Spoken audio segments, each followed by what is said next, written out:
High বন্ধুরা, সবাই কেমন আছো? দেখো বৃষ্টিতে সব জল জল জল কাদা, ভালো লাগছে না। তাই সকাল সকাল ভাবলাম রান্নাটা করে নিই। রান্না করছি, মাছের ঝাল হচ্ছে, ভাত হয়ে গেছে, ঝোল হয়ে গেছে, রেখে এসেছি। সবাই কি করছো, কি রান্না করছো একটু কমেন্ট করবে। আমাদের ঋতিকা এখানে তার মেয়ে ছেলে নিয়ে সবাইকে নিয়ে খেলা করছে।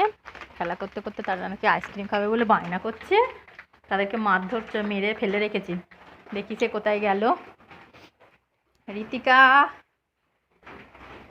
এই যে ঋতিকা কাপড় জামা পরে সাজতে ব্যস্ত।